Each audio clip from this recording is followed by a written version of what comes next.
तो हर चीज़ डिजिटल। आप लोगों ने तो दौर में था जब घर की कागज चला करता था, यहाँ से लखनऊ कागज पहुँचता था, पास होता था, फिर वापिस आता था। हमने तो वो दौर भी देखा ना। आज तो 1 मिनट में टिक बोलिए हमें कहीं मर्जी पहुँच जा, अगर सही ढंग से करने वाले हो तो 10 मिनट में वापिस आ जाए। प्राइवेट बैंकिंग में क्या है, मैं नेशनलाइज बैंकों में जब भी जाता हूँ, मुझे जब बुला लेते हैं कई बार कि ये आ जाओ बताओ क्या इशूज़ है, मैं कहता हूँ कि आप लोग गेट में उतर गए जिस गेट क्या पास करनी है। आपने बैक ऑफिस बना दिया, आपको बैक ऑफिस की कॉन्सेप्ट ही नहीं पता। SBFC ICICI bank back office concept में मास्टर हो चुके हैं, उन्होंने 15 साल पहले अडॉप्ट करा वो सिस्टम। वो आज एक मान्य को अप्रूवल होना है, उनके किसी ब्रांच हेड को पावर नहीं है, 0 पावर नहीं है। वो जैसे आपकी कोई आएगी छोटा मुंबई भेज देगा, बम्बई में जो आदमी बैठा है वो अगले आधे घंटे में रिस्पॉन्ड कर देगा। अब आ जाओ नेशनल बैंकों में, हमने नेशनल बैंक में एक करंट अकाउंट खोलने के लिए एप्लीकेशन लगाई, उन्हें बैंक ऑफिस में मुरादाबाद में भेज दी, 15 दिन से वो अप्रूव हो गई है। क्योंकि हमारे यहाँ हम सिस्टम को हम रेडी नहीं कर पा रहे अभी। तो मेरा कहना है कि आप इस चीज़ के मास्टर हैं, हमारा सिस्टम मान लिया आपको को आप डिजिटलाइज करो, तो आप उसे इनिशियली हाइब्रिड मोड में लाओ ना।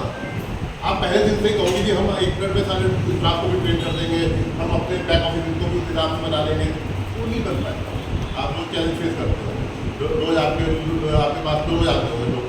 अच्छा, फिर जो क्वालिटी ऑफ कस्टमर आप फेस करते हैं वो प्राइवेट बैंक भी फेस करता है, क्योंकि you are serving the person watch.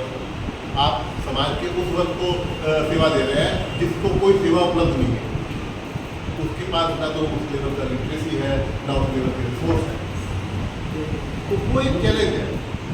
तो सरकार को कहीं ना कहीं समस्या क्या है कि हम बहुत जल्दी अडॉप्शन में आते हैं, देखा देखी कि भाई वो उस रास्ते से बढ़िया हो गया, हम भी वही रास्ता अडॉप्ट कर गए। अरे अपने चैलेंज को समझ रहे हैं, नेशनलाइज बैंक कर रहे हैं, पोस्ट ऑफिस कर रहे हैं, सोशल सर्विस कर रहे हैं, more of social service not banking. अब वो जो कर रहे हैं वो तो खाते 50,000 के बोल रहे हैं, मुझे क्या पता कि 500 रुपये खाते की क्या वैल्यू है, वो पोस्ट ऑफिस को पता है या बैंक को पता है। ICICI बैंक ने तो पीछे सर्कुलर निकाल दिया था 50,000 रुपये, वो तो बहुत हंगामा बचा था, उन्होंने घटाया।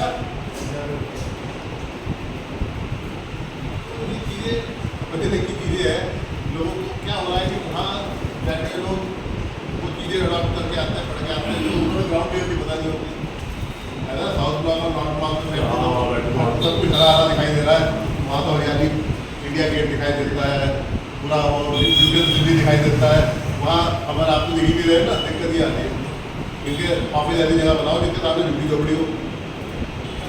और जब रोज chief secretary principal secretary chief secretary के आपको झुग्गी झोपड़ी जो गुजरेगा तो उसे पता लगेगा क्या है।